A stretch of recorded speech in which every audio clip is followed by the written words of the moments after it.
என் பெயர் பிரியங்கா. என் கணவர் இறந்த பிறகு என் கொழுந்தனார்கள் இருவரும் சேர்ந்து என்னை வீட்டை விட்டு துரத்தி விட்டார்கள். புகுந்த வீட்டை தவிர எனக்கு வேறு எந்த புகலிடமும் இருக்கவில்லை. வீட்டை விட்டு வெளியேறுவதற்கு முன்பு நான் என் கொழுந்தனார்களிடம், நான் இங்கிருந்து போய்விடுகிறேன், ஆனால் என் கணவரின் சில பழைய பொருட்கள் எனக்கு வேண்டும் என்று கூறினேன். நான் வீட்டிலிருந்து நகைகளை எடுத்துக்கொண்டு போகப் போகிறேன் என்று நினைத்து அவர்கள் அதற்கு திட்டவட்டமாக மறுத்துவிட்டார்கள். ஆனால் எனக்கு என் கணவரின் விலை உயர்ந்த பொருட்கள் எதுவும் தேவையில்லை. என்னை பொறுத்தவரை அவருடைய கைகளால் எழுதப்பட்ட கவிதைகளும் அவருடைய வாழ்க்கையின் தருணங்கள் அடங்கிய டைரிகளும் உள்ள அந்த பை தான் எனக்கு மிகவும் மதிப்புமிக்க பொருள் என்றேன். நான் அந்த பையை என் கையில் எடுத்தபோது என் கொழுந்தனார்களும் அவர்களது மனைவிகளும் பலமாக சிரித்து, இந்த புத்தகங்களை வைத்துக்கொண்டு இவள் என்ன செய்ய போகிறாள், இதை நாங்கள் பழைய பேப்பர் கடைக்கு தான் போடவிருந்தோம் என்று கேலி பேசினார்கள். நான் அமைதியாக என் குழந்தைகளை அழைத்து கொண்டு அங்கிருந்து கிளம்பி ஒரு சிறிய குடிசை வீட்டில் என் வாழ்க்கையை கழிக்க தொடங்கினேன். நான் என் கணவரின் கைகளால் எழுதப்பட்ட டைரியை அந்த பையில் இருந்து எடுத்து படிப்பேன். படித்த பிறகு மீண்டும் அதே பையிலேயே வைத்து விடுவேன். ஆனால் ஒரு நாள் அந்த பையை துவைப்பதற்காக நான் அதை காலி செய்தபோது அதற்குள் எனக்கு ஒரு இரகசிய கடிதமும் வங்கியின் லாக்கர் சாவியும் கிடைத்தன. அதில் என் கணவர் என்னை பற்றி 7 வருடங்களுக்கு முன்பு என் திருமணம் என் மீது மிகுந்த அன்பு கொண்ட ஒரு மனிதருடன் நடந்தது. என் கணவரின் பெயர் கேசவ். என் புகுந்த வீட்டில் என் கணவரை தவிர அவருக்கு 2 தம்பிகளும் இருந்தனர். அவர்கள் இருவரும் கூட ஓரளவுக்கு இளைஞர்களாகவே இருந்தனர். என் கணவர் வாழ்க்கையில் வெற்றியடைவதற்காகவும் தன் தம்பிகளின் ஒவ்வொரு கனவையும் ஆசையையும் நிறைவேற்றுவதற்காகவும் தன் திருமணத்தை பற்றி யோசிக்காமல் வயதை கடத்தி கொண்டே இருந்தார். அவர் தன் வாழ்க்கையின் பாதிக்கும் மேலான காலத்தை தன் தொழிலை உருவாக்குவதிலும் தன் தம்பிகளுக்கு ஒரு நல்ல வாழ்க்கையை அமைத்து கொடுப்பதிலுமே கழித்து விட்டார். பின்னர் உலகத்தினர் அவரிடம், இனி நீங்கள் உங்களுக்காக ஒரு வாழ்க்கை துணையை தேர்ந்தெடுத்து கொள்ள வேண்டும், நீங்கள் திருமணம் செய்து கொள்ள வேண்டும் என்று கூறியபோது அவர் என் வீட்டிற்கு திருமண வரன் அனுப்பினார். எங்களுடையது காதல் திருமணம் அல்ல. என் அம்மா அவருடைய பங்களாவில் வேலை செய்து வந்தார். என் அம்மா மிகவும் வயதாகி பலவீனம் அடைந்திருந்தார். பலவீனத்தின் காரணமாக அவரால் வேலை செய்ய முடியவில்லை என்றாலும் எப்படியோ தன் கை கால்களை அசைத்து வேலை செய்து கொண்டிருந்தார். நாங்கள் ஒரு சிறிய குடிசை வீட்டில் வசித்து வந்தோம். என் அப்பா இந்த உலகத்தில் இல்லை. நான் என் பெற்றோருக்கு ஒரே மகள். நாங்கள் மிகவும் ஏழைகள். முதலில் என் அம்மா அந்த பகுதியில் உள்ள வீடுகளில் வேலை செய்து வந்தார். அங்கிருந்து அவருக்கு குறைந்த பணமே கிடைத்தது. இந்த விலைவாசி ஏற்ற காலத்தில் குறைந்த வருமானத்தில் எங்கள் 2 பேரின் வாழ்க்கையை நடத்துவது மிகவும் கடினமாக இருந்தது. பின்னர் ஒரு நாள் என் அம்மாவிற்கு நகரத்தின் ஒரு பெரிய தொழிற்சாலை உரிமையாளரின் வீட்டில் வேலை கிடைத்தது. அதன் பிறகுதான் எங்கள் வீட்டில் கொஞ்சம் நிம்மதி பிறந்தது. அந்த மனிதர் மிகவும் இரக்க குணம் கொண்டவர். அவர் வேறு யாரும் அல்ல, என் அம்மாவிற்கு அவருடைய வேலைக்கான கூலியை விட அதிக பணம் கொடுத்து வந்த கேசவ் தான். ஆனால் என் அம்மா கடுமையாக நோய்வாய்ப்பட்டார். அங்கு சில நாட்கள் வேலை செய்த பிறகு அவர் இறந்து விட்டார். அதன் பிறகு நான் முற்றிலும் தனித்து விடப்பட்டேன். மக்கள் கேசவிடம் திருமணம் செய்து கொள்ளுமாறு கூறிய போது அவருக்கு என் நினைவு வந்தது. ஏனென்றால் அவர் சில நேரங்களில் எனக்கு உதவுவதற்காக தன் வேலைக்காரன் மூலமாக பணம் அனுப்பி வைப்பார். எனக்கு அப்போது 24 வயது. கேசவ் என்னை விட முழுதாக 14 வயது மூத்தவர். வரதட்சணை கொடுக்க முடியாத ஏழை தாயின் மகள் என்பதால் அதுவரை எனக்கு திருமணமாகாமல் இருந்தது. இந்த பாவி சமூகத்தில் ஏழைகளின் வீட்டு பெண்கள் வரதட்சணை கொடுமையினாலேயே திருமணமாகாமல் கன்னியாகவே உட்கார்ந்திருக்க வேண்டியதாகிறது. கேசவ் என்னை மணக்க விரும்புவதாக கூறிய போது நானும் சம்மதித்தேன். ஏனென்றால் அம்மா இறந்த பிறகு நான் முற்றிலும் தனியாக இருந்தேன். அந்த முள்வேலி குடிசை வீட்டில் என் வாழ்க்கையை கடத்துவது எனக்கு மிகவும் கடினமாக இருந்தது. அவர் என்னை போன்ற ஒரு ஏழை பெண்ணை திருமணம் செய்து கொண்டு இந்த சமூகத்தில் எனக்கு அந்தஸ்தையும் மரியாதையும் தந்தது மட்டுமன்றி என் மீது மிகுந்த அக்கறையும் கொண்டிருந்தார். நான் அந்த பங்களாவின் மூத்த மருமகளானேன். என் கணவர் ஒரு கண்ணியமான நேர்மையான மனிதர். ஏழைகளுக்கும் ஆதரவற்றவர்களுக்கும் உதவுவதில் எப்போதும் அவருடைய கைதான் முதலிடத்தில் இருக்கும். அவருடைய 2 தம்பிகளையும் நான் என் சொந்த தம்பிகளைப் போல கருதி அவர்கள் இருவர் மீதும் மிகுந்த மதிப்பு வைத்திருந்தேன். என் மூத்த கொழுந்தனின் பெயர் குணா, இளைய கொழுந்தனின் பெயர் அஜய். திருமணமான 2 வருடங்களுக்கு பிறகு இறைவன் எனக்கு ஒரு ஆண் குழந்தையை தந்தார். அவன் எங்கள் வாழ்க்கையில் வந்த பிறகு எங்கள் மகிழ்ச்சி இரட்டிப்பானது. என் வாழ்க்கையில் எந்த குறையும் இருக்கவில்லை. எல்லாம் மிகவும் நன்றாகவே சென்று கொண்டிருந்தது. ஆனால் என் கணவரை ஒரு கொடிய நோய் வந்து சூழ்ந்து கொண்டது. அது அவருடைய உடலை உலுக்கி உடைக்கத் தொடங்கியது. என் கணவருக்கு பெரிய பெரிய மருந்துகளை கொண்டு சிகிச்சைகள் அளிக்கப்பட்டன. ஆனால் காலம் கடக்க கடக்க அவர் பலவீனமடைந்து கொண்டே சென்றார். அவருடைய உடல்நிலை சீரடைவதற்கு பதிலாக மேலும் மேலும் மோசமடைந்து கொண்டே போனது. நான் அவரை மிகவும் கண்ணும் கருத்துமாக கவனித்து கொண்டேன். என் கொழுந்தனார்கள் இருவரும் என் கணவரின் தொழிலை கவனித்து வந்தனர். என் கணவர் எங்களுக்கு திருமணமாகி 3 வருடங்களிலேயே தன் 2 தம்பிகளுக்கும் திருமணம் செய்து வைத்திருந்தார். அவர்கள் இருவரும் தங்களுக்கு பிடித்த பெண்களையே மணந்திருந்தனர். என் 2 மைத்துனிகளும் நல்லவர்களாக இருந்தனர். என் மீது மிகுந்த மதிப்பு வைத்திருந்தனர். தொழிலை என் கொழுந்தனார்கள் கவனித்து கொண்டனர். என் 2 மைத்துனிகளும் வீட்டை பார்த்து கொள்ள தொடங்கினர். இப்படியே காலம் வேகமாக நகர்ந்தது. நான் என் கணவரின் சேவையில் மட்டுமே முழு நேரமும் ஈடுபட்டிருந்தேன். இந்த இக்கட்டான காலகட்டத்தில் அவருக்கு என் உதவி மிகவும் தேவைப்பட்டது. எங்களது மகனுக்கு இப்போது 5 வயதாகியிருந்தது. ஒரு மகனுக்கு பிறகு எங்களுக்கு வேறு குழந்தைகள் பிறக்கவில்லை. என் கொழுந்தனார்களுக்கு தலா 2 குழந்தைகள் பிறந்திருந்தனர். என் கணவர் குணமடைய வேண்டும் என்று நான் எப்போதும் இறைவனிடம் பிரார்த்தனை செய்து கொண்டே இருப்பேன். ஆனால் ஒரு நாள் நோயுடன் போராடி போராடி அவருடைய மூச்சு நின்றுவிட்டது. நான் விதவையானேன். அவருடைய மரணம் என் இதயத்தில் பேரிடியாக வந்து இறங்கியது. என் மகனின் தலைக்கு மேல் இருந்த தந்தையின் நிழல் மறைந்து போனது. எப்போதும் மகிழ்ச்சியால் நிறைந்திருந்த இந்த வீடு இப்போது பாழடைந்த இடமாக மாறிவிட்டது. நான் என் மகனை நெஞ்சோடு அணைத்து கொண்டு அழுது கொண்டே இருப்பேன். இந்த வீட்டில் முன்பிருந்த அந்த கலகலப்பு இப்போது இல்லாமல் போய்விட்டது. என் கணவர் என் மீதும் எங்கள் மகனின் மீதும் அளவற்ற அன்பு வைத்திருந்தார். அவர் எங்களது முதுமை காலத்திற்காகவும் நம் மகனின் பொன்னான எதிர்காலத்திற்காகவும் பல கனவுகளை கண்டிருந்தார். அதை பற்றி அவர் தன் டைரியிலும் எழுதியிருந்தார். என் கணவருக்கு டைரி எழுதுவது என்றால் மிகவும் பிடிக்கும். அவர் டைரியில் தன் வாழ்க்கையின் மகிழ்ச்சியான மற்றும் சோகமான தருணங்களுடன் சேர்த்து கவிதைகளையும் எழுதுவார். இது அவருடைய பொழுதுபோக்காக இருந்தது. அவர் நல்ல படித்தவராக இருந்தது மட்டுமன்றி தன் கடின உழைப்பால் ஒரு வெற்றிகரமான மனிதராகவும் உயர்ந்திருந்தார்.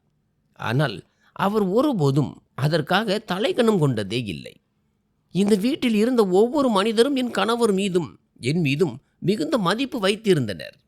ஆனால் அவர் மறைந்த பிறகு என் மீதும் என் மகனின் மீதும் அவர்கள் காட்டிய குணம் மெல்ல மாறத் தொடங்கியது. என் கணவர் இருந்து இன்னும் 25 நாட்கள் கூட முழுமையாக கடக்கவில்லை. அதற்குள்ளேயே இந்த வீட்டின் ஒட்டுமொத்த நிலவரமும் மாறத் தொடங்கியது. முக்கியமாக எனக்கும் என் மகனுக்கும். என் ஆரம்பகால வாழ்க்கை ஏற்கனவே பல துன்பங்கள் நிறைந்துதான் இருந்தது. ஆனால் கேசவ் என் வாழ்க்கையில் வந்தபோது அவர் எல்லாவற்றையும் சரி செய்து விட்டார். ஆனால் இப்போது அவரும் என்னை மற்றும் என் மகனை இந்த உலகில் அனாதையாக விட்டுவிட்டு சென்று விட்டார். அதனால் துன்பங்கள் மீண்டும் என்னை சோதிக்க தொடங்கின. என் கணவர் மறைந்த பிறகு இந்த வீட்டில் நான் பெரும் தனிமையை உணரத் தொடங்கினேன். என் கொழுந்தனார்கள் இருவரும் இப்போது என் கணவரின் சொத்து மற்றும் செல்வத்தின் மீது தங்கள் கண்களை நட்டு வைத்திருந்தனர். என் கணவர் இரவு பகலாக உழைத்துதான் தன் தொழிலை உருவாக்கினார். இந்த தொழிற்சாலை, பங்களா மற்றும் சொத்துக்கள் அனைத்தும் அவருடைய கடின உழைப்பின் பலன்தான். சட்டப்படி இவை அனைத்தும் அவருடைய மகனுக்கே உரியதாக இருக்க வேண்டும். ஆனால் என் 2 கொழுந்தனார்களும் எங்களை, அதாவது என்னையும் என் மகனையும் மிகவும் அலட்சியமாக நடத்தினர். என் கணவர் நோய்வாய்ப்பட்ட நாள் முதல் நானே அவரை பார்த்து கொண்டேன். மருத்துவரிடம் அப்பாயின்மெண்ட் எடுப்பது முதல் அவருடைய மருந்து மாத்திரைகளை கவனித்துக் கொள்வது வரை அனைத்தையும் நானே செய்தேன். என் கணவர் தன் சொந்த பிள்ளைகளை விட அதிகமாக நேசித்த அந்த 2 சகோதரர்களும் அவருடைய நோய் காலத்தில் கூட அவருடைய உடல்நலம் விசாரிக்கவோ அல்லது அருகில் வந்து அமரவோ கூட விரும்பவில்லை. ஆனால் இப்போது அவர் இந்த உலகில் இல்லை என்பதால் எனக்கும் என் மகனுக்கும் ஏதோ ஆபத்து காத்திருப்பது போல எனக்கு தெரிந்தது. என் கணவர் இருந்து 30 நாட்கள் மெல்ல கடந்துவிட்டன. வீட்டின் சூழ்நிலையில் ஒருவித பதற்றம் உருவானது. இதுவரை உலகிற்கு முன்னால் போலியாக அழுது கொண்டிருந்த குணாவும் அஜயும் இப்போது கண்ணீருக்கு பதிலாக கண்கள் நிறைய பேராசையுடனும் அதிகாரத்துடனும் இருந்தனர். அவர்கள் இருவரும் தங்கள் மனைவிகளுடன் ஏதோ தீவிர ஆலோசனையில் இருந்தனர். என்னையும் என் மகனையும் இந்த வீட்டின் உறுப்பினர்களாக அல்லாமல் ஏதோ அந்நியர்களாக பார்ப்பது போல பார்த்தனர். என் மகன் பள்ளி வாகனத்தில் செல்வது வழக்கம். என் மூத்த கொழுந்தனின் மனைவி புஷ்பா அவனை அந்த வாகனத்தில் செல்லக்கூடாது என்று தடுத்து விட்டாள். அது மட்டுமின்றி என் மகனின் பள்ளி சீருடை மற்றும் புத்தகங்களை வீட்டிலிருந்த வேலைக்காரியின் பிள்ளைகளுக்கு கொடுத்து விட்டாள். மெல்ல மெல்ல இந்த வீட்டில் எனக்கு கொடுமைகள் தொடங்கின. என் இளைய கொழுந்தனின் மனைவி பெயர் தீபா. அவள் அடிக்கடி என்னிடம், அக்கா, எவ்வளவு நாள் தான் அத்தானின் நினைவாகவே இப்படி அழுது கொண்டிருப்பீர்கள்? வீட்டு வேலைகளில் உதவி செய்யுங்கள் என்று கூறுவாள். ஒரு காலத்தில் இந்த வீட்டின் தலைவியாக இருந்த நான் இப்போது வேலைக்காரி போல வீட்டின் வேலைகளை செய்ய தொடங்கினேன். வீட்டில் இருந்த பழைய வேலைக்காரிகள் வெளியேற்றப்பட்டு அவர்கள் செய்த அத்தனை வேலைகளும் என் தலை மீது சுமத்தப்பட்டன. நான் நினைத்தாலும் அவர்களிடம் எதையும் சொல்ல முடியாத நிலையில் இருந்தேன். ஏன், அவர்கள் எனக்கு எதிராக செய்த சதி திட்டங்கள் கூட எனக்கு தெரிய தொடங்கியது. ஆனால் நான் என்ன செய்ய முடியும்? நான் ஒரு 5 வயது குழந்தையை வைத்திருக்கும் பலவீனமான மற்றும் ஆதரவற்ற பெண். அவனும் தன் அப்பாவை நினைத்து அழுது கொண்டே இருப்பான். வீட்டில் உள்ள எல்லோரின் குணங்களையும் கவனிப்பான். அவன் என்னிடம், அம்மா, அப்பா எங்கே போய்விட்டார்? அவர் போன பிறகு நம்மை யாரும் நேசிப்பதில்லை என்பான். ஆனால் நான் அவனுக்கு ஆறுதல் கூறி, மகனே, உன்னை யாரும் நேசித்தாலும் சரி, நேசிக்காவிட்டாலும் சரி, உன் அம்மா எப்போதும் உன்னோடு இருக்கிறேன் என்பேன். ஒரு நாள் மாலை வீடு முழுவதும் சோகம் சூழ்ந்திருக்க, இரவு நெருங்கி கொண்டிருந்த போது வேலைக்காரி என்னை அழைக்க வந்தாள். உங்களை சின்ன ஐயாவும் பெரிய ஐயாவும் கூப்பிடுகிறார்கள். அவர்கள் உங்களிடம் ஏதோ பேச வேண்டும் என்று சொல்கிறார்கள். நீங்கள் ஹாலுக்கு வாருங்கள் என்றாள். நான் கீழே ஹாலுக்கு சென்றபோது அவர்களுடைய மனைவிகள் ஏற்கனவே அங்கே அமர்ந்திருந்தனர். அவர்கள் அனைவரின் முகங்களும் ஏதோ ஒரு பெரிய முடிவை அறிவிக்கப் போவது போல மிகவும் சீரியஸாக இருந்தன. நான் பயந்து பயந்து அங்கே சென்று ஒரு ஓரத்தில் நின்று கொண்டேன். என் கொழுந்தனார்களின் முகபாவனைகளை பார்த்தபோதே இன்று ஏதோ கெட்டது நடக்கப் போகிறது என்பதை நான் யூகித்து விட்டேன். என் மூத்த கொழுந்தன் குணா தன் தொண்டையை சரி செய்து கொண்டு பேச்சை தொடங்கினான். அவன், பாருங்கள் அண்ணி, அண்ணன் இப்போது இந்த உலகில் இல்லை. இந்த வீட்டின் நிர்வாகத்தை கவனிப்பது இப்போது எங்கள் பொறுப்பு. உங்களுக்கும் தெரியும், இது விலைவாசி அதிகமான காலம். தொழிலின் நிலையும் அவ்வளவு நன்றாக இல்லை. இப்படிப்பட்ட சூழ்நிலையில் இவ்வளவு பெரிய வீட்டின் செலவுகளை சுமப்பதும், அத்துடன் உங்களின் மற்றும் உங்கள் மகனின் பொறுப்பை ஏற்பதும் எங்களுக்கு மிகவும் கடினமாக இருக்கிறது என்றான். அஜய் தன் அண்ணனின் பேச்சை கேட்டு ஆமாம் சாமி போட்டு, ஆமாம் அண்ணா, நீங்கள் சொல்வது முற்றிலும் சரிதான். அது மட்டும் இல்லாமல் அண்ணி, உங்களுக்கு தான் தெரியுமே, நீங்கள் இப்போது விதவையாகிவிட்டீர்கள். விதவை பெண்களை இந்த சமூகம் நல்ல விதமாக பார்ப்பதில்லை. எங்களுக்கும் வளரும் பிள்ளைகள் இருக்கிறார்கள். உங்கள் மகன் மிகவும் திமிர் பிடித்தவன். அவன் எங்கள் பிள்ளைகளோடு விளையாடினால் எங்கள் பிள்ளைகளுக்கும் கெட்ட சகவாசம் ஒட்டிக்கொள்ளும். நாளைக்கு ஊர்காரர்களும் இந்த வீட்டில் கேசவனின் விதவை மனைவி இருக்கிறாள் என்று தங்களுக்குள் பேசத் தொடங்குவார்கள். எங்கள் பிள்ளைகள் வளர்ந்து பெரியவர்களானதுடன் அவர்களின் திருமண வரன்களிலும் பல பிரச்சனைகள் வரும். நான் அவர்களின் பேச்சை கேட்டு திகைத்து நின்றேன். நான் என் மகன் திமிர் பிடித்தவன் அல்ல. அவனுக்கு நான் நல்ல ஒழுக்கங்களை கற்பித்திருக்கிறேன். நான் எப்போதும் அவனுக்கு நல்ல விஷயங்களை தான் சொல்லி தருகிறேன். அவன் உங்கள் பிள்ளைகளுடன் விளையாடுவதில்லை. நான் விதவையானதில் என் மீது எந்த தப்பும் இல்லை. இந்த வீட்டை என் கணவர் தன் கடின உழைப்பால் உருவாக்கினார். இந்த வீட்டில் அவரும் எனக்கும் என் மகனுக்கும் பல வசதிகளை செய்து கொடுத்திருக்கிறார். நீங்கள் எல்லோரும் எப்படிப்பட்ட விஷயங்களை பேசுகிறீர்கள்? இப்படி பேசுவதன் மூலம் நீங்கள் என்ன சொல்ல வருகிறீர்கள் என்றேன். என் கணவர் உயிருடன் இருந்தபோது என்னை அண்ணி என்று அழைத்துவிட்டு இன்று என்னை ஒரு அந்நிய பார்வையோடு பார்த்து கொண்டு இருக்கும் இந்த மனிதர்களா என் சொந்த தம்பிகளைப் போல நான் கருதிய கொழுந்தனார்கள் என்று என்னால் நம்பவே முடியவில்லை. குணாவின் மனைவி, அக்கா, உண்மையில் நீங்கள் இந்த வீட்டை விட்டு வெளியேற வேண்டும் என்றுதான் நாங்கள் விரும்புகிறோம். என்னுடைய தோழிகளும் தீபாவின் தோழிகளும் இங்கு அடிக்கடி வந்து போகிறார்கள். நீங்கள் இங்கு இருக்கும்போது எங்கள் தோழிகளுக்கு முன்னால் நாங்கள் மிகவும் சங்கடப்பட வேண்டியிருக்கிறது என்றாள். என் சொந்த தங்கையாக நான் கருதிய என் மைத்தினி இன்று என்னை ஏளனம் பேசி வீட்டை விட்டு துரத்துவதை பற்றி பேசி கொண்டிருந்தாள். 2 மைத்தினிகளின் முகத்திலும் ஏளன புன்னகை தாண்டவமாடியது. அது என் இதயத்தில் அம்புகளைப் போல வந்து பாய்ந்தது. நான் நடுங்கும் குரலில், நீங்கள் எல்லோரும் என்ன பேசுகிறீர்கள்? இந்த வீடு என் கணவருடையது, என் மகனுடையது. நான் உங்கள் அண்ணி. என் வயதான தாயும் இந்த உலகத்தை விட்டு சென்று விட்டார் என்பது உங்களுக்கு தெரியும். அவரை தவிர எனக்கு வேறு யாரும் இல்லை. என் தனிமையை பார்த்து பரிதாபப்பட்டு தான் கேசவ் என்னை மணந்தார். நான் எங்கே போவேன்? இந்த உலகத்தில் உங்களை தவிர எனக்கு வேறு யாரும் இல்லை. என் கணவர் இறந்த உடனேயே நீங்கள் எல்லாரையும் மறந்து விட்டீர்களா? உங்களின் மகிழ்ச்சிக்காக என் கணவர் எத்தனை தியாகங்களை செய்தார் என்பதை மறந்து விட்டீர்களா என்றேன். உடனே என் இளைய குழந்தன் அஜய், அண்ணி, உணர்ச்சி வசப்பட்டு பேசாதீர்கள். சட்டப்படி இந்த வீடு எங்களுக்கும் சொந்தமானது. ஏனென்றால் நாங்கள் அண்ணனின் தம்பிகள், இந்த வீட்டின் வாரிசுகள். நீங்கள் ஒரு அந்நிய பெண். உங்களை போன்ற ஒரு ஏழை பெண்ணுக்கு அவர் இந்த வீட்டில் இடமளித்தார். உங்களை தன் மனைவியாக்கினார். தரையிலிருந்து தூக்கி உங்களை ஆகாயத்தில் உட்கார வைத்தார். எங்கள் அண்ணன் உங்களுக்கு செய்த உபகாரங்களே போதும். இப்போது நீங்கள் உங்கள் மகனை அழைத்து கொண்டு இந்த வீட்டை விட்டு புறப்படுங்கள். ஒருவேளை நீங்கள் உங்கள் மகனின் உரிமைக்காக பேசத் தொடங்கினால் நன்றாக கேட்டுக்கொள்ளுங்கள். அண்ணன் நோய்வாய்ப்பட்ட போது அவருடைய தொழிலை நாங்கள் தான் கவனித்து கொண்டோம். அவருடைய சிகிச்சைக்காக பெருமளவு பணம் செலவாகிவிட்டது. அதனால் உங்கள் மகனின் உரிமையை அண்ணனின் சிகிச்சை செலவிலேயே நாங்கள் முடித்து விட்டோம். அது மட்டுமல்லாமல் எங்கள் அண்ணனின் கடைசி நாட்களில் அவருடைய புத்தியை நீங்கள் தான் மழுங்கடித்து வைத்திருந்தீர்கள். அவரிடமிருந்து என்னென்ன எழுதி வாங்கினீர்களோ யாருக்கு தெரியும். ஆனால் நாங்கள் உங்களுக்கு தெளிவுபடுத்தி விடுகிறோம். ஒரு அங்குல நிலத்தையோ அல்லது ஒற்றை பைசாவையோ கூட உங்களை எடுத்து செல்ல நாங்கள் அனுமதிக்க மாட்டோம். இப்போது எங்கள் அண்ணன் இந்த உலகில் இல்லை. அவர் மறைந்த பிறகு உங்களுடைய மற்றும் உங்கள் மகனுடைய பாரத்தை எங்களால் சுமக்க முடியாது. இதை கேட்டதும் என் கண்களில் இருந்து கண்ணீர் கொட்டியது. நான் கைகளை கூப்பி, இறைவனுக்காக இப்படி சொல்லாதீர்கள். நான் என் கணவருக்கு செய்த சேவையை எந்த ஒரு பேராசையிலும் செய்யவில்லை. அவர் என் கணவர், என் எல்லாமும் அவர்தான். எனக்கு சொத்துக்கோ அல்லது நிலத்திற்கோ பேராசை இல்லை. என்னை இந்த வீட்டின் ஒரு சிறிய மூலையில் மட்டும் வாழ அனுமதியுங்கள். நான் உங்களுக்கு வேலைக்காரியாக கூட இருந்து விடுகிறேன். தயவு செய்து இந்த தலைக்கு மேல் இருக்கும் கூரையை பிடுங்கி என்னை நிர்பந்திக்காதீர்கள். நான் எங்கே போவேன்? இந்த உலகம் மிகவும் கொடூரமானது. நான் ஒரு தனிப்பெண். என் மகனை அழைத்து கொண்டு எங்கே போய் அலைந்து திரிவேன்? இந்த குழந்தையும் இன்னும் சிறியவன்.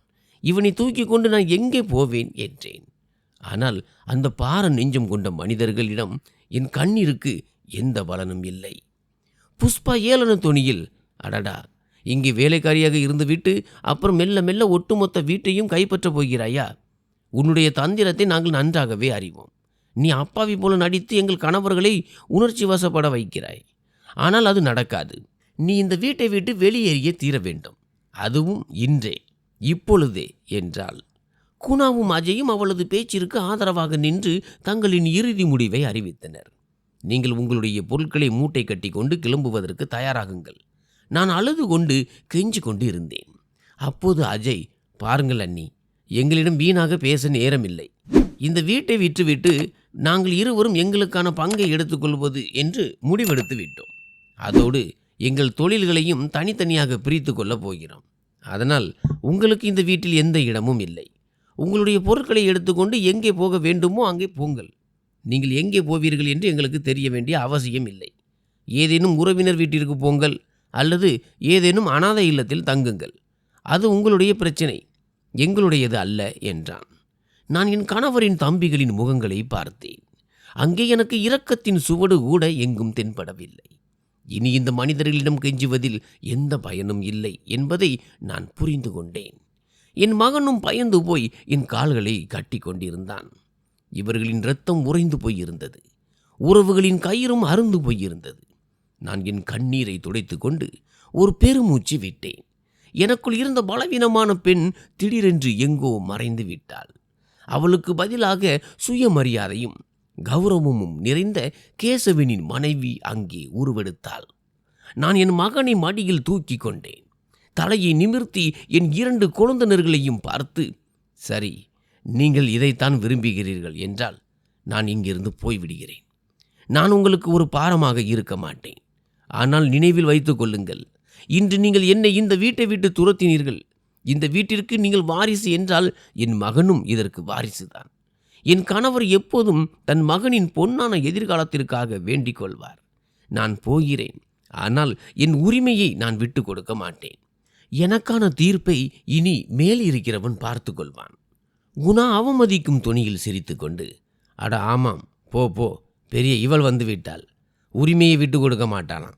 நாங்கள் என்ன உன்னுடைய உரிமைக்காகவா காத்து கொண்டிருக்கிறோம்? கிளம்பு இங்கிருந்து என்றான்.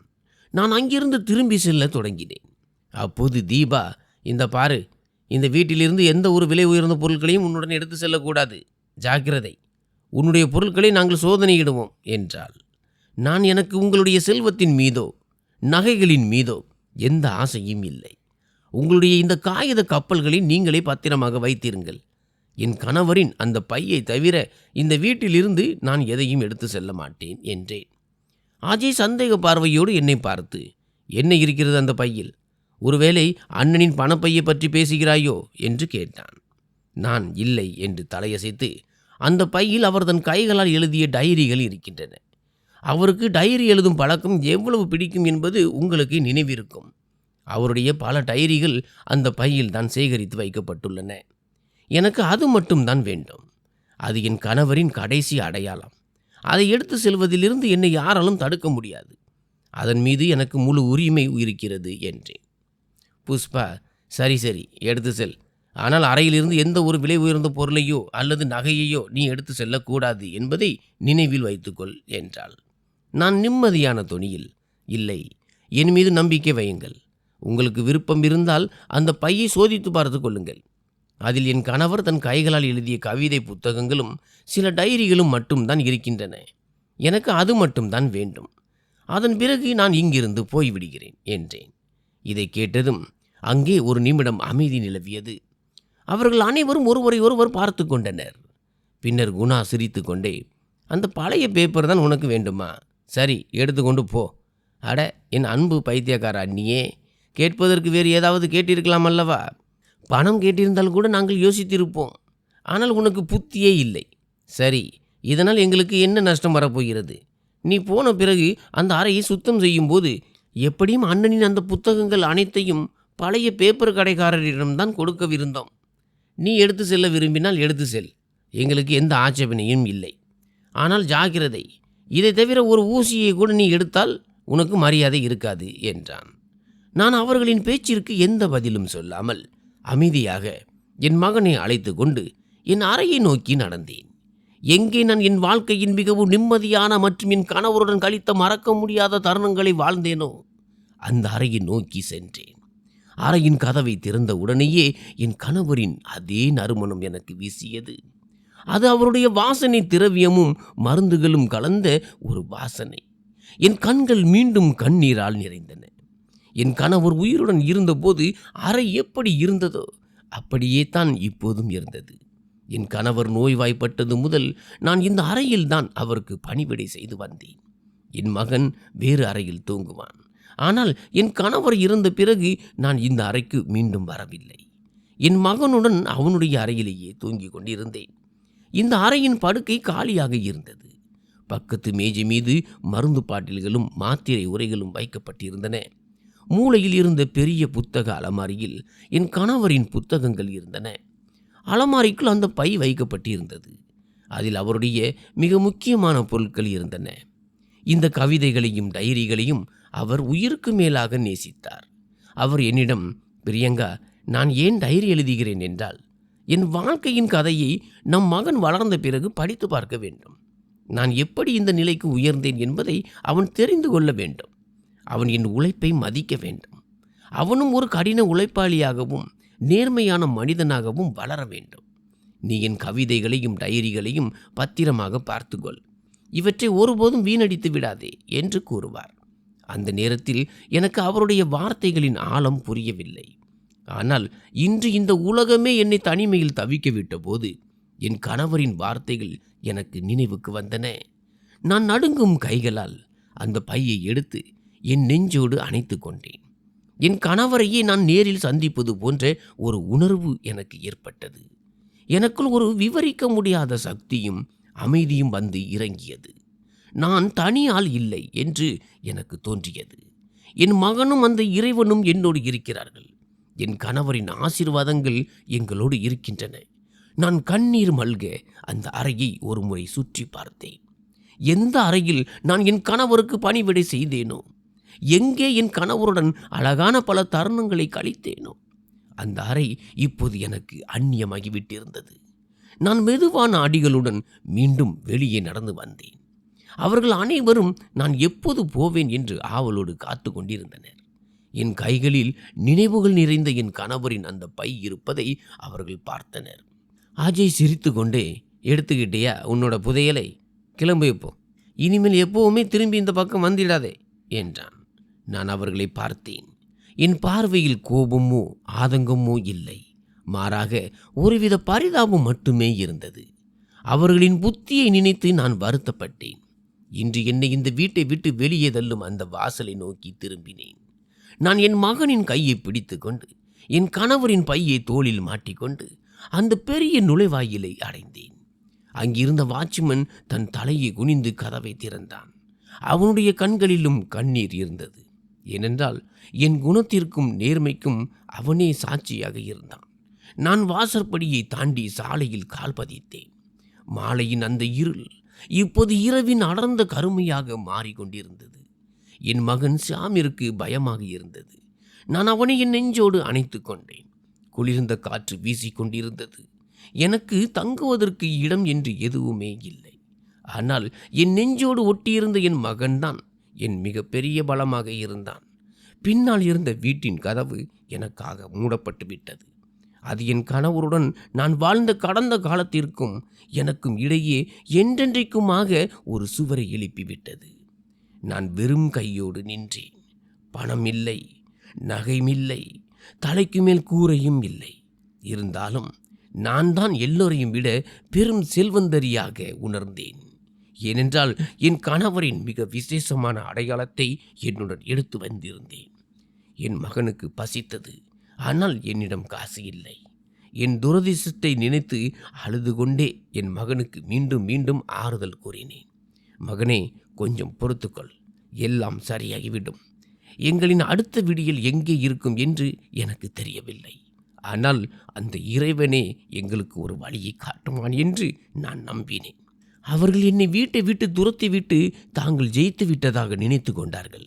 ஆனால் அநியாயத்திற்கும் ஒரு முடிவு உண்டு என்பதையும், அது ஒரு நாள் அக்கிரமங்களை நடுங்க வைக்கும் என்பதையும் அவர்கள் மறந்துவிட்டார்கள். இறைவன் அவர்களுக்கான கயிற்றை இறுக்கத் தொடங்கிவிட்டான். நான் அந்த இருளுக்குள் மறைந்து போயிருந்தேன். ஆனால் என் கைகளில் அந்த பையும் என் மடியில் என் மகனும் இருந்தனர். என் மகன் பசியாலும் பயத்தாலும் அழுது கொண்டே இருந்தான். நகரத்தின் சாலைகள் அனைத்தும் மக்கள் நடமாட்டமின்றி வெறிச்சோடி போயிருந்தன. நாங்கள் நடைபாதையில் நடந்து சென்றபோது எங்களது உடல்கள் குளிரில் நடுங்கின. காற்றில் அடிக்கடி பறந்து கொண்டிருந்த என் சேலை தலைப்பால் என் மகனை போர்த்தி மூடியிருந்தேன். இருந்தாலும் என் இதயத்திற்குள் ஒரு விசித்திரமான நிம்மதி இருந்தது. எனக்கு என் கணவர் என் கைகளை பிடித்து கொண்டு என்னுடனேயே நடந்து வருவது போன்ற ஒரு உணர்வு ஏற்பட்டது. தலை சாய்ப்பதற்கு ஒரு கூரையும் இல்லை, கையில் காசும் இல்லை. எங்கே செல்வது என்று நான் பல முறை யோசித்தேன். அப்போதுதான் திருமணத்திற்கு முன்பு நான் வாழ்ந்த என் அம்மாவின் வீடு என் நினைவுக்கு வந்தது. அது ஒரு சிறிய நிலத்துண்டில் அமைந்த எங்களது பழைய குடிசை வீடு. கேசவை மணந்த பிறகு நான் ஒரு முறை கூட அந்த வீட்டிற்கு திரும்பி சென்றதே இல்லை. ஆனால் இப்போது அந்த வீடுதான் எனக்கும் என் மகனுக்கும் புகலிடமாக போகிறது. நான் அங்கே சென்றபோது வீடு முழுவதும் குப்பை கூலமாக இருந்தது. பல வருடங்களாக அந்த வீடு பூட்டி கிடந்தது அல்லவா. நான் அதை சுத்தம் செய்தேன். பின்னர் தரையில் ஒரு துணியை விரித்து என் மகனை அணைத்தபடி அமர்ந்தேன். என் மகன் பசியால் அழுது தவித்து கொண்டிருந்தான். அவனுக்கு எப்படியாவது உணவு வாங்கி வர வேண்டும் என்ற எண்ணத்தில் நான் பக்கத்து வீட்டிற்கு சென்றேன். அந்த பகுதியில் இருந்த மக்களுக்கு என் அம்மாவையும் என்னையும் நன்றாக தெரியும். அவர்கள் எங்கள் மீது மிகுந்த மதிப்பும் வைத்திருந்தனர். பக்கத்து வீட்டு மாமியின் கதவை தட்டிய போது அவர் என் சூழ்நிலையை கேட்டு பரிதாபப்பட்டு எனக்கு உணவு கொடுத்தார். அந்த உணவை என் மகனுக்கு ஊட்டிவிட்டு அவனை நிம்மதியாக தூங்க வைத்தேன். நான் ஒரு பெரும் பணக்காரரை திருமணம் செய்து கொண்டு சென்று விட்டதாகத்தான் அந்த பகுதி மக்கள் நினைத்து கொண்டிருந்தார்கள்.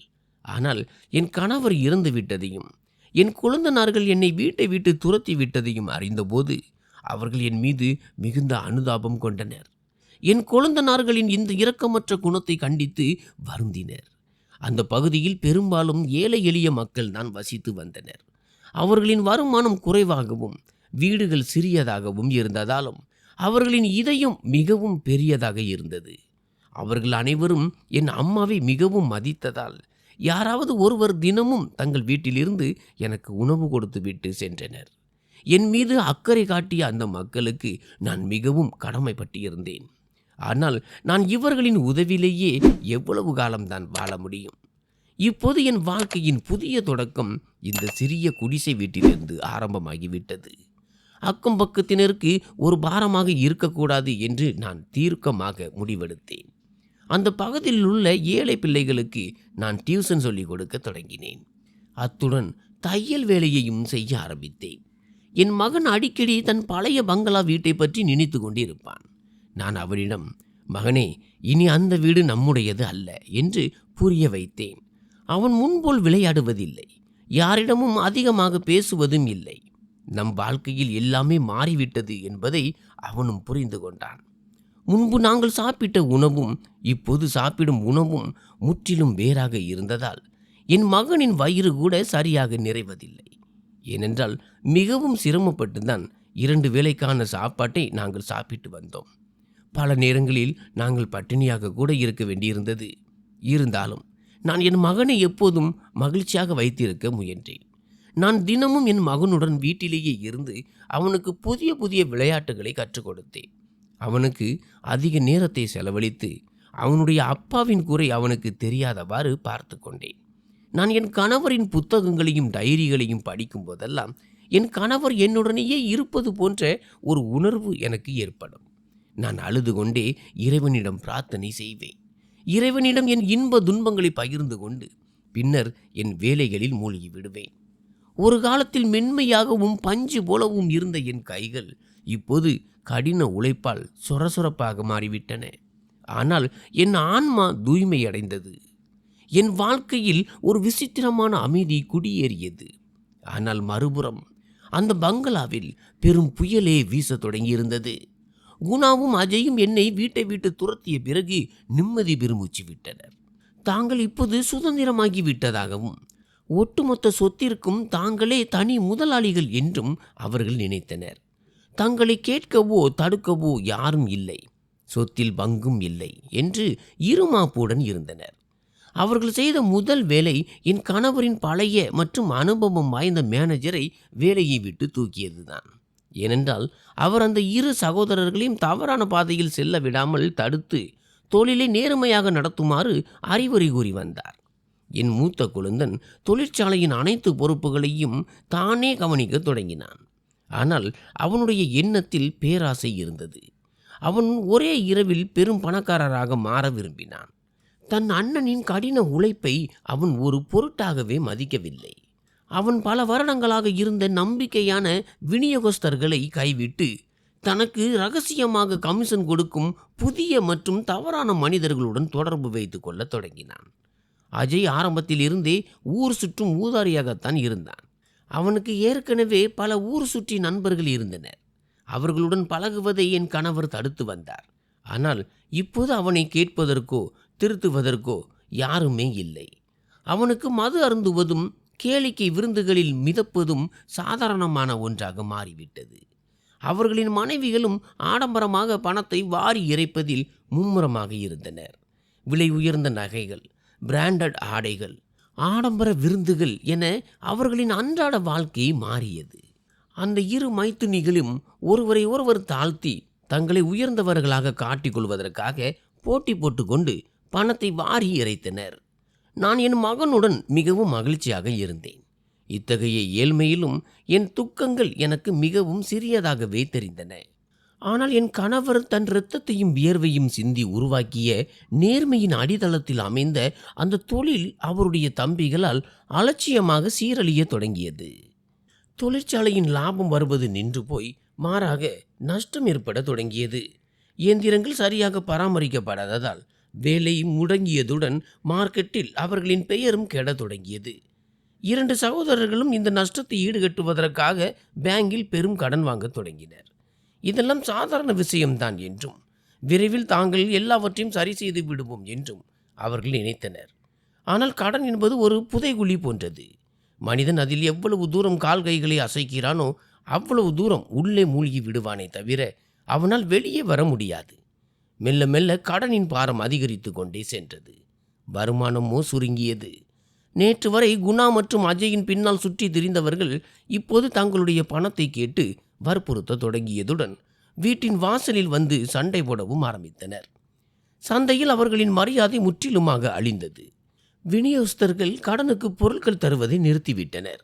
தொழிலாளர்களோ சம்பளம் கிடைக்காததால் வேலை நிறுத்தத்தில் இறங்கினர். முன்பு மகிழ்ச்சியால் நிறைந்திருந்த அந்த பங்களாவின் சூழல் இப்போது நரகமாக மாறியிருந்தது. நேற்று வரை தங்கள் அண்ணியை வெளியேற்றுவதில் ஒன்றாக இருந்த அந்த 2 சகோதரர்களும் இன்று ஒருவருக்கொருவர் எதிரியாகி இரத்தவரி கொண்டு அலைந்தனர். குணா அஜயை குற்றவாளியாக கருதினான். சூதாட்டத்திலும் மதுவிலும் நீதான் பணத்தை வாரி இறைத்தாய் என்று பழி சுமத்தினான். அஜயோ உன்னுடைய தவறான முடிவுகளால் தான் தொழில் மூழ்கியது என்று குணாவை ஏளனம் செய்தான். அவர்களின் மனைவிகளும் தங்களுக்குள் நாய்களைப் போல சண்டை போட்டுக்கொண்டே இருந்தனர். வீட்டில் நிம்மதி என்ற சொல்லுக்கே இடமில்லாமல் போனது. பழைய வேலைக்காரர்கள் மூலமாக எனக்கு இவர்களின் செய்திகள் கிடைத்து கொண்டே இருந்தன.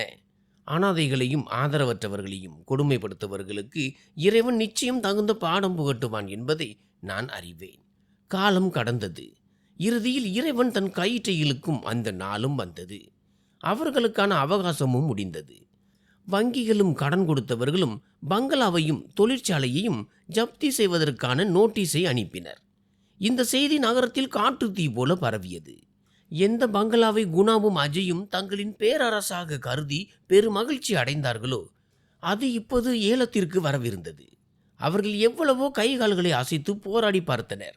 உறவினர்களிடம் உதவி கேட்டனர். எந்த நண்பர்களுக்காக பணத்தை வாரி இறைத்தார்களோ அவர்களிடமும் சென்று நின்றனர். ஆனால் ஆபத்து காலத்தில் எல்லோரும் தங்களின் முகங்களை திருப்பிக் கொண்டு தங்களை யார் என்று அடையாளம் தெரியாது என மறுத்துவிட்டனர். இறுதியாக வானத்தில் ஏற்கனவே எழுதப்பட்டிருந்த அந்த துரதிர்ஷ்டவசமான நேரமும் வந்தது. நீதிமன்ற உத்தரவின்படி பங்களாவிற்கு சீல் வைக்கப்பட்டது. குணா, அஜய் மற்றும் அவர்களின் மனைவிகள் பிள்ளைகளுடன் அப்படியே கழுத்தை பிடித்து வீட்டை விட்டு வெளியே தள்ளப்பட்டனர். அவர்கள் என்னை மற்றும் என் மகனை எப்படி துரத்தினார்களோ அதே போல அவர்களும் துரத்தப்பட்டனர். வித்தியாசம் ஒன்றே ஒன்றுதான். நான் சுயமரியாதையுடனும் கௌரவத்துடனும் வெளியேறினேன். என் தலை நிமிர்ந்திருந்தது. ஆனால் இவர்களோ அவமானத்துடனும் பழியுடனும் வெளியேற்றப்பட்டனர். இவர்களின் தலைகள் குனிந்திருந்தன.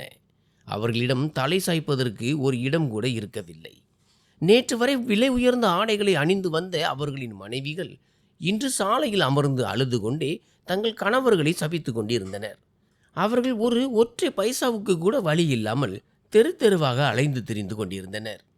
தங்களுக்கு ஒரு பாரமாக தெரிந்த அந்த அண்ணி இப்போதுதான் அவர்களுக்கு நினைவுக்கு வந்தார். இதற்கிடையில் என் வாழ்க்கையில் ஒரு வித்தியாசமான மற்றும் ஆச்சரியமூட்டும் திருப்பு முனை ஒன்று வரவிருந்தது. நான் வழக்கம் போல இரவில் என் மகனை தூங்க வைத்த பிறகு என் வேலைகள் அனைத்தையும் முடித்துவிட்டு என் கணவரின் பையில் இருந்து அவருடைய ஒரு டைரியை எடுத்து படிப்பேன். இது என் தினசரி வழக்கமாக இருந்தது. அது ஒரு துணிப்பை. அந்த பை நீண்ட நாட்களாக துவைக்கப்படாமல் இருந்ததால் மிகவும் அழுக்காகிவிட்டதாக எனக்கு தோன்றியது. எனவே இதில் உள்ள டைரிகள் மற்றும் புத்தகங்கள் அனைத்தையும் வெளியே எடுத்து வைத்துவிட்டு காலையில் இதை துவைத்து விடலாம் என்று நினைத்து அதை நான் காலி செய்ய தொடங்கினேன். என் கண்களில் இருந்து கண்ணீர் வழிந்தது. இன்று எனக்கு என் கணவரின் நினைவு அதிகமாக வந்தது. இன்று மட்டும் என் கணவர் உயிரோடு இருந்திருந்தால் தன் மகனையும் மனைவியையும் இந்த நிலைக்கு வரவிட்டிருக்க மாட்டார் என்று நான் நினைத்து கொண்டிருந்தேன். நான் பையை முழுமையாக காலி செய்து விட்டேன். நான் அதை தரையில் உதறிய போது அதிலிருந்து ஒரு பொருள் கீழே விழுந்தது. அது ஒரு சிறிய பளபளப்பான சாவி. அதன் மீது 6349 என்ற எண் பொறிக்கப்பட்டிருந்தது. நான் பையின் உட்புறத்தில் கையை விட்டு பார்த்தபோது ஒரு சிறிய ரகசிய பைக்குள் ஒரு கடிதமும் வைக்கப்பட்டிருந்தது. அது அநேகமாக யாருடைய கண்ணிலும் பட்டிருக்க வாய்ப்பில்லை. என் இதயம் வேகமாக துடிக்க தொடங்கியது. என்ன விஷயம் என்று எனக்கு புரியவில்லை. இந்த சாவி எதனுடையது? இந்த கடிதத்தை யார் வைத்தது என்று குழம்பினேன். நான் நடுங்கும் கைகளால் அந்த பேப்பரை திறந்தேன். அது என் கணவர் தன் சொந்த கையால் எழுதிய கடிதம். அதை எழுதும்போது அவர் மிகவும் உணர்ச்சி வசப்பட்டிருந்தாரோ அல்லது நோய்வாய்ப்பட்டு இருந்தாரோ அவருடைய கையெழுத்து நடுங்கியிருந்தது. நான் கலங்கிய கண்களுடன் அந்த ஒரு கடிதத்தை படிக்க தொடங்கினேன். என் அன்பான பிரியங்கா, நீ இந்த கடிதத்தை படித்து கொண்டிருக்கிறாய் என்றால் நான் இப்போது இந்த உலகில் இல்லை என்றும் என் சந்தேகம் முற்றிலும் உண்மையாகிவிட்டது என்றும் அர்த்தம். எனக்கு பிறகு என் தம்பிகள் உன்னையும் என் மகனையும் தனியாக விட்டு விடுவார்கள் என்றும், சொத்து ஆசையில் உங்களை வீட்டை விட்டு துரத்தி விடுவார்கள் என்றும் எனக்கு தெரியும். அவர்களின் குணம் எனக்கு நன்றாகவே தெரியும். அவர்கள் ஒருபோதும் என்னுடைய புத்தகங்களை மதிக்க மாட்டார்கள்.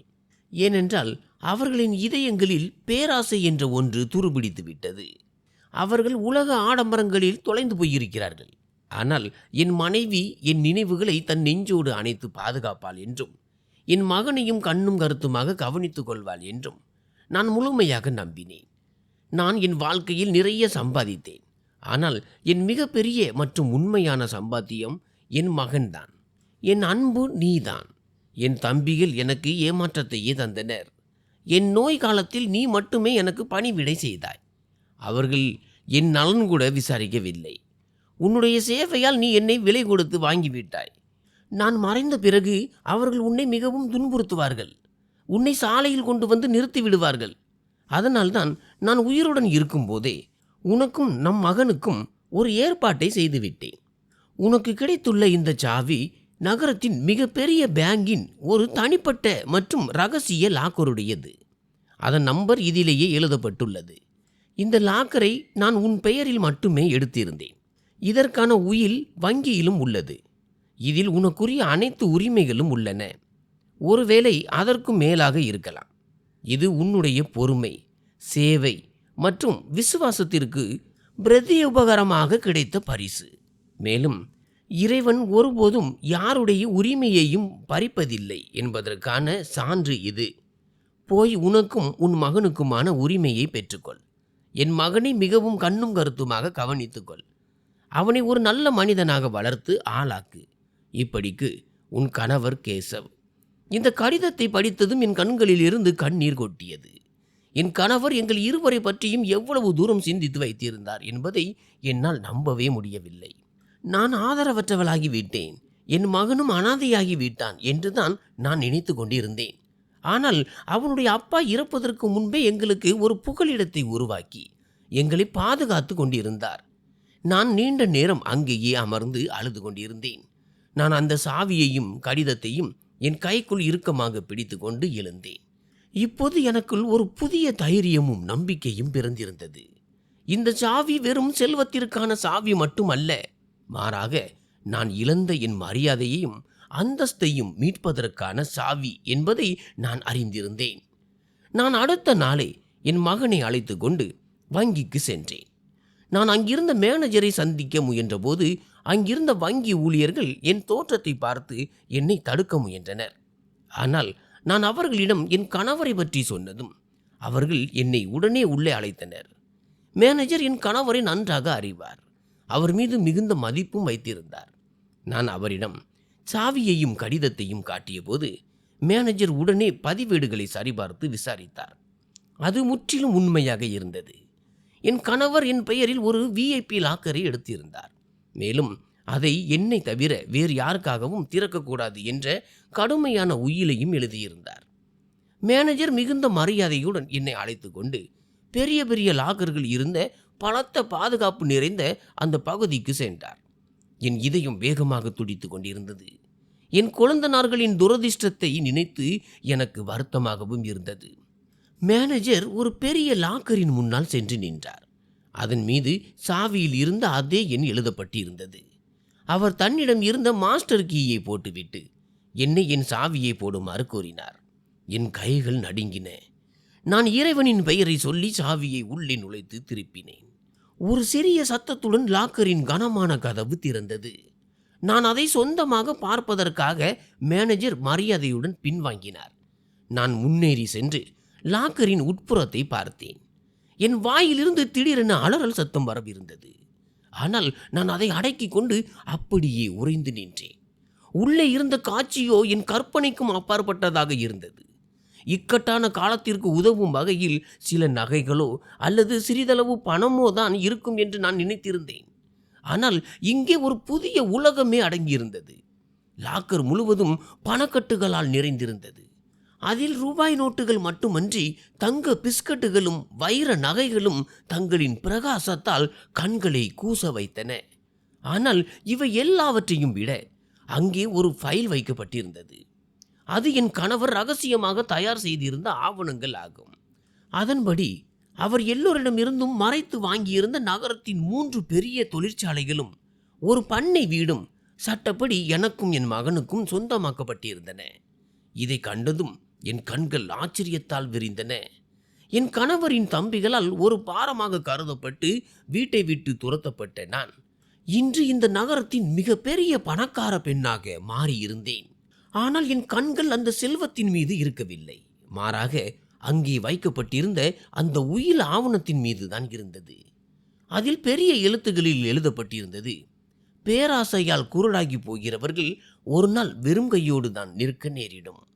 நான் நடுங்கும் கைகளால் அந்த பேப்பரை எடுத்தேன். என் கலங்கிய கண்களில் இருந்து விழுந்த கண்ணீர் துளிகள் அந்த ஆவணத்தின் மீது விழுந்தன. தன் தற்காலிக லாபத்திற்காக இவ்வளவு பெரிய இழப்பை தேடிக்கொண்ட என் கொழுந்தனார்களை நினைத்து எனக்கு பரிதாபமாக இருந்தது. இறைவனின் தீர்ப்பு எவ்வளவு சத்தம் இல்லாமல் ஆனால் மிக சரியாக நடக்கிறது என்று நான் வியந்தேன்.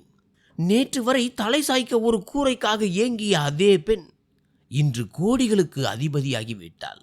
நேற்று வரை கோடீஸ்வரர்களாக தெரிந்த என் கணவரின் தம்பிகளோ இன்று தெருவில் நின்று கொண்டிருக்கிறார்கள். வங்கியின் அந்த அமைதியான லாக்கர் அறையில் இருந்து வெளியே வந்த நான் மிகுந்த மகிழ்ச்சியோடு என் மகனின் நெற்றியில் முத்தமிட்டு வெளியே வந்தேன். என் இதயத்திற்குள் ஒரு விசித்திரமான அமைதி குடியேறியது. அது என் பழைய துயரங்கள் அனைத்தையும் துடைத்தெறிந்தது. நான் சாலையில் நடந்து சென்று ஒரு ஓரமாக நின்று ஒரு ஆட்டோவை நிறுத்தி அதில் ஏறிக்கொண்டேன். நான் நினைத்திருந்தால் ஒரு பெரிய ஷோரூமுக்கு சென்று புதிய சொகுசு கார் ஒன்றை வாங்கியிருக்க முடியும்.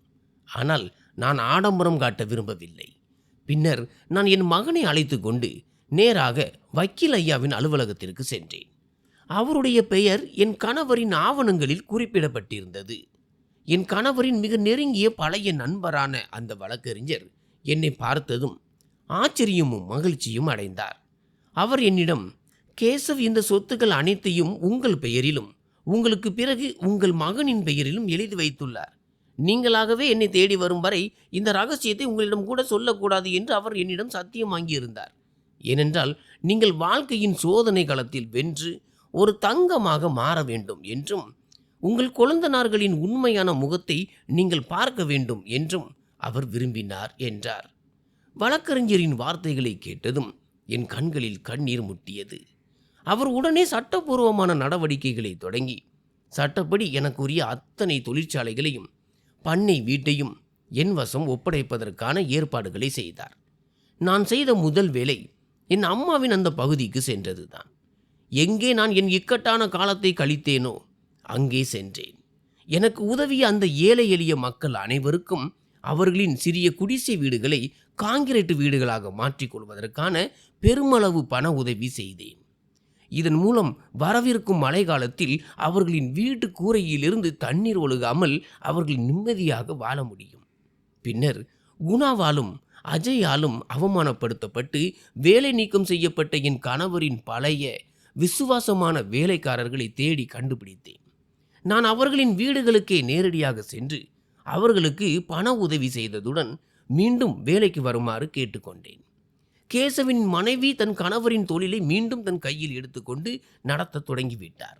அவர் தன் கணவரை போலவே மிகுந்த இரக்க குணம் கொண்டவராக இருக்கிறார் என்ற செய்தி நகரம் முழுவதும் காட்டு தீ போல பரவியது. மற்றும் கொள்கை பிடிப்புள்ள பெண்ணாக இருக்கிறார் என்று பேசத் தொடங்கினர். என் கணவரின் தம்பிகள் தங்களின் அலட்சியத்தால் மூழ்கடித்த தொழிலை என் கடின உழைப்பாலும் நேர்மையாலும் நான் மீண்டும் உயரத்திற்கு கொண்டு சென்றேன். தொழிற்சாலைகள் மீண்டும் இயங்க தொடங்கின. தொழிலாளர்களின் வீடுகளிலும் மகிழ்ச்சி பிறந்தது. நான் அந்த பண்ணை வீட்டையே எங்களது தங்குமிடமாக மாற்றிக்கொண்டேன். என் மகனும் இப்போது மிகவும் மகிழ்ச்சியாக இருந்தான். நான் செய்த முதல் வேலை என் மகனை ஒரு நல்ல பள்ளியில் சேர்த்ததுதான். என் மகனுக்கு படிக்க வேண்டும் என்று ஆசை இருந்தது. ஆனால் அவனிடமிருந்து அவனது கல்வி உரிமை பறிக்கப்பட்டிருந்தது. நான் செல்வத்தை என் தலைக்கோ அல்லது இதயத்திற்கோ கொண்டு செல்லாமல் என் கைகளில் தான் வைத்திருந்தேன். அதனால் அது என் மீது ஆதிக்கம் செலுத்தவில்லை. மறுபுறம் குணா மற்றும் அஜயின் நிலைமை மிகவும் மோசமாகி கொண்டே சென்றது. அவர்கள் பங்களாவை விட்டு வெளியேற்றப்பட்ட பிறகு சில நாட்கள் சாதாரண ஹோட்டல்களில் தங்கினர். ஆனால் அவர்களின் கைகளில் இருந்த பணம் தீர்ந்ததும் அவர்கள் சாலைக்கு வந்துவிட்டனர். நேற்று வரை ஒருவரை ஒருவர் தாழ்த்துவதற்காக லட்சக்கணக்கில் பணத்தை வாரி இறைத்த அவர்களின் மனைவிகள் இன்று 2 வேளை உணவிற்காக தங்களுக்குள் சண்டை போட்டு கொண்டனர். அவர்களின் பிள்ளைகளும் பசியால் வாடினர். குணா ஏதேனும் ஒரு சிறிய வேலையாவது கிடைக்காதா என்று முயன்றான். ஆனால் அவனது கடந்த கால வாழ்க்கையும் அவனது தலைக்கணமும் அதற்கு முட்டுக்கட்டையாக நின்றன. அவன் எங்கே சென்றாலும் மக்கள் அவனை அடையாளம் கண்டுகொண்டு, இவன்தான் கேசவனின் அந்த உருப்படாத தம்பி, தன் அண்ணனின் பெயரை அசிங்கப்படுத்தியவன் என்று பேசினர். அஜயோ போதை பழக்கத்திற்கு முற்றிலும் அடிமையாகி பிச்சை எடுக்கும் நிலைக்கு தள்ளப்பட்டான். ஒரு காலத்தில் விலை உயர்ந்த ஆடைகளை அணிந்து கொண்டு திமிராக உலா வந்த அந்த 2 சகோதரர்களும் இப்போது கிழிந்த பழைய துணிகளோடு திரிந்தனர். கடன் கொடுத்தவர்களின் பயமும் அவர்களை எப்போதும் ஆட்டிக்கொண்டே இருந்தது. அதனால் அவர்கள் ஒளிந்து மறைந்து வாழ்ந்தனர். ஆனால் பசி என்பது மனிதனை எந்த நிலைக்கு வேண்டுமானாலும் தள்ளும். ஒரு கொடூரமான நிதர்சனம் அல்லவா? ஒரு நாள் பசியால் வாடி வதங்கி தங்களின் பொறுமை இழந்தபோது அவர்களுக்கு ஒரு செய்தி கிடைத்தது. அதாவது, நகரத்திற்கு ஒரு புதிய பெண் தொழிலதிபர் வந்திருக்கிறார் என்றும், அவர் மூடப்பட்டிருந்த பழைய தொழிற்சாலைகளை மீண்டும் திறந்து நடத்துகிறார் என்றும், அவர் மிகவும் நல்ல குணம் கொண்டவர் என்றும் அறிந்தனர். அவர் ஏழைகளுக்கு உதவுகிறார், யாரையும் வெறுங்கையோடு திருப்பி அனுப்புவதில்லை என்றும் கேள்விப்பட்டனர். அப்போது என் 2 கொழுந்தனார்களும், நாம் ஏன் அங்கே சென்று நமது அதிர்ஷ்டத்தை சோதித்து பார்க்கக்கூடாது, ஒருவேளை ஏதேனும் ஒரு சிறிய வேலையாவது கிடைக்கலாம் என்று நினைத்தனர். அவர்கள் யாருடைய வாசலுக்கு சென்று கொண்டிருக்கிறோம் என்பது அவர்களுக்கு தெரிந்திருக்கவில்லை. பசி அவர்களின் உடல் நிலையையும் புத்தியையும் முற்றிலுமாக மழுங்கடித்திருந்தது. அந்த 2 சகோதரர்களும் தங்களின் மனைவிகளுடன் நடந்தே நகரத்தின் இண்டஸ்ட்ரியல் ஏரியா நோக்கி சென்றனர். எங்கே ஒரு காலத்தில் அவர்களின் சொந்த தொழிற்சாலைகள் இருந்தனவோ அங்கே. வழியில் அவர்களுக்கு தங்களின் பழைய ஞாபகங்கள் வந்தன. தாங்கள் பெரிய பெரிய சொகுசு கார்களில் இங்கிருந்து செல்லும் போது தொழிலாளர்கள் தங்களுக்கு சல்யூட் அடித்த காலம் அது. ஆனால் இன்றோ அவர்கள் தொழிலாளர்களை விடவும் மோசமான சூழ்நிலையில் நின்று கொண்டிருந்தனர். அவர்கள் தொழிற்சாலையின் அந்த பெரிய கேட்டை அடைந்த போது அங்கே அதே பழைய வயதான வாட்ச்மேன் நின்று கொண்டிருந்தான். யாரை ஒரு காலத்தில் குணா கழுத்தை பிடித்து வீட்டை விட்டு துரத்தினானோ அவன்தான் அங்கே இருந்தான். காவலாளி அவர்களின் அந்த அவல நிலையை கண்டு முதலில் அவர்களை அடையாளம் காண முடியாமல் திணறினான். ஆனால் கூர்ந்து கவனித்த போது அவனது கண்கள் ஆச்சரியத்தால் விரிந்தன. அவர்கள் அவனுடைய பழைய முதலாளிகள். ஆனால் இன்று அவர்கள் வேலை கேட்டு வந்து நின்று கொண்டிருந்தனர். காவலாளியின் கண்கள் கலங்கின. அவன் அவர்களை தடுக்கவில்லை. மாறாக மிகுந்த மரியாதையுடன் சல்யூட் அடித்து உள்ளே செல்ல அனுமதித்தான். குணாவையும் அஜயையும் குற்ற உணர்ச்சி சூழ்ந்து கொண்டது. காவலாளி தங்களை அவமானப்படுத்தி வெளியே துரத்துவான் என்றுதான் அவர்கள் எதிர்பார்த்தனர். ஆனால் அவனுடைய இந்த நறுக்குணம் அவர்களை மேலும் குறுகி போக வைத்தது. அவர்கள் நடுங்கும் குரலில், நாங்கள் இந்த தொழிற்சாலையின் முதலாளியை சந்திக்க வேண்டும். நாங்கள் மிகவும் இக்கட்டான சூழ்நிலையில் இருக்கிறோம். எங்களுக்கு இங்கே ஏதேனும் வேலை வேண்டும் என்றனர். காவலாளி, நீங்கள் அலுவலகத்திற்குள் சென்று அமருங்கள், நான் மேடத்திற்கு உடனே தகவல் சொல்கிறேன் என்றான். அவன் அவர்களை அழைத்து கொண்டு என்னுடைய அந்த ஆடம்பரமான அலுவலக அறைக்கு சென்றான். எங்கே ஒரு காலத்தில் குணா அமர்ந்து கொண்டு அதிகாரம் செலுத்தினானோ அதே அறை அது. அலுவலகத்தின் சூழல் முற்றிலும் மாறியிருந்தது. இப்போது அங்கே மதுவின் துர்நாற்றம் இல்லை. மாறாக நல்ல குணத்தின் நறுமணம் வீசியது. அவர்கள் இருவரும் பயந்து பயந்து ஒரு ஓரத்தில் நின்று கொண்டனர். அவர்களுக்கு வியர்த்து கொட்டியது. சிறிது நேரத்திற்கு பிறகு என் முகத்தில் ஒரு மாஸ்க் அணிந்து கொண்டு நான் உள்ளே நுழைந்தேன். நான் என் முகத்தை மறைத்திருந்ததற்கு பின்னால் ஒரு காரணம் இருந்தது. என்னுடைய அடையாளத்தை அவர்களுக்கு அவ்வளவு சீக்கிரமாக தெரியப்படுத்த நான் விரும்பவில்லை. நான் வந்து என்னுடைய நாற்காலியில் அமர்ந்து தலைகுனிந்து நின்று கொண்டிருந்த அந்த 2 சகோதரர்களையும் அமைதியாக பார்க்க தொடங்கினேன். அந்த அறை முழுவதும் பலத்த அமைதி நிலவியது. அஜய் மெல்ல தைரியத்தை வரவழைத்து கொண்டு, மேடம், நாங்கள் மிகவும் ஏழைகள், ஆதரவற்றவர்கள். எங்களுடைய சிறிய பிள்ளைகள் பசியால் வாடுகிறார்கள். நாங்கள் படித்தவர்கள்தான். ஆனால் சூழ்நிலை எங்களை இந்த நிலைக்கு கொண்டு வந்து நிறுத்திவிட்டது. எங்களுக்கு எந்த வேலை கொடுத்தாலும் சரி, நாங்கள் செய்வோம். அது வீட்டை சுத்தம் செய்யும் வேலையாக இருந்தாலும் சரி என்றான். குணாவும் அழுது கொண்டே, ஆமாம் மேடம், இறைவனுக்காக எங்களுக்கு உதவி செய்யுங்கள். நாங்கள் மிகவும் மோசமான காலகட்டத்திற்கு ஆளாகி இருக்கிறோம். நாங்கள் பல தவறுகளை செய்துவிட்டோம். ஒருவேளை அந்த வினைகளுக்கான தண்டனையை தான் இப்போது அனுபவித்துக் கொண்டிருக்கிறோம் போலிருக்கிறது. நான் அமைதியாக அவர்களின் பேச்சை கேட்டுக்கொண்டிருந்தேன். பின்னர் மேஜையின் டிராயரில் இருந்து அதே நீல நிற பையை வெளியே எடுத்தேன். அதற்குள் என் கணவரின் அதே டைரிகள் வைக்கப்பட்டிருந்தன. இதை பார்த்ததும் குணாவும் அஜயும் திகைத்து போயினர்.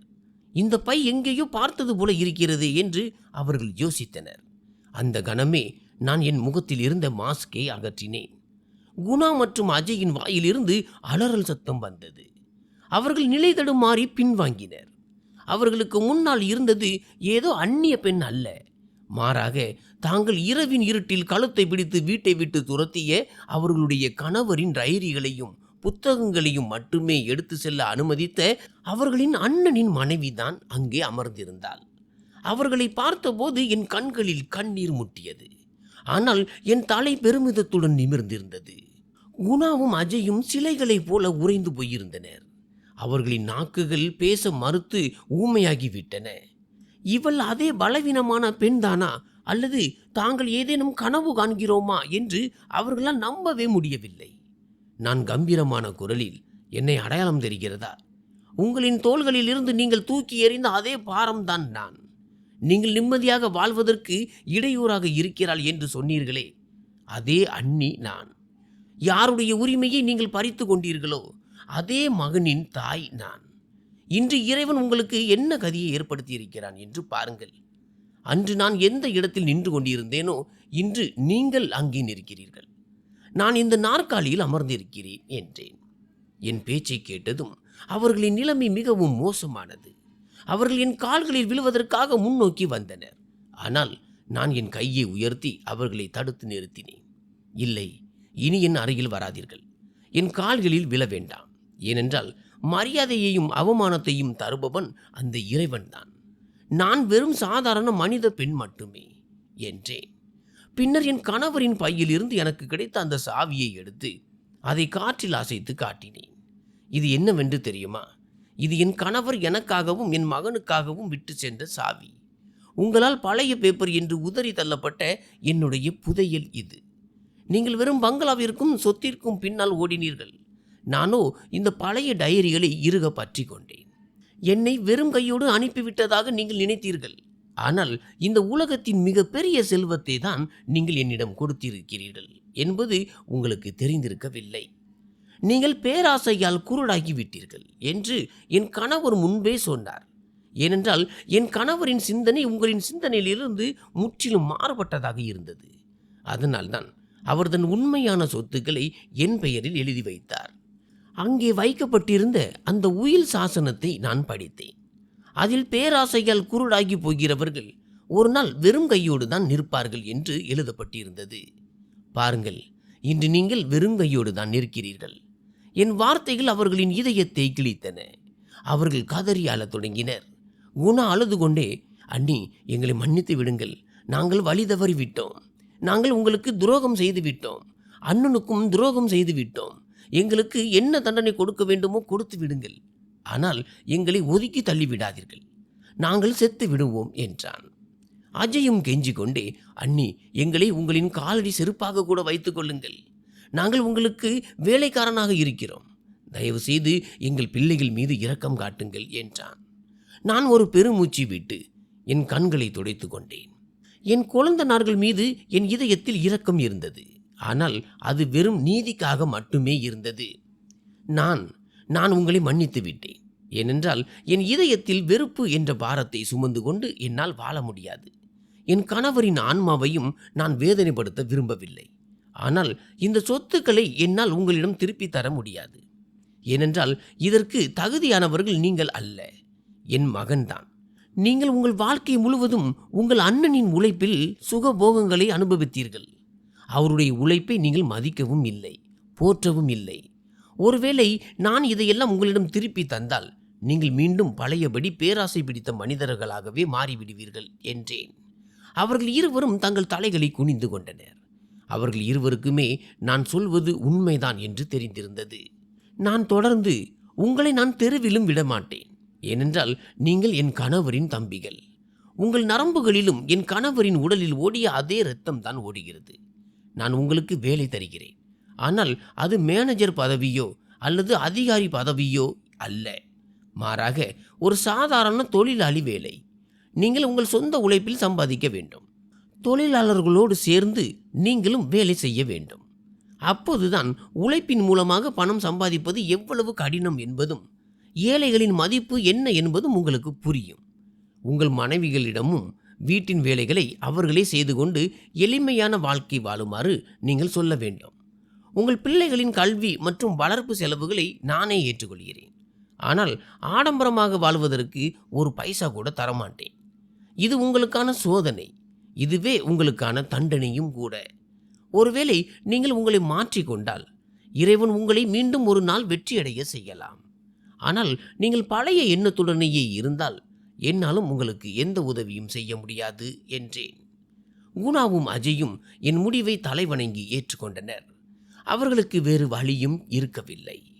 அத்துடன் அவர்களின் தலைகணமும் உடைந்திருந்தது.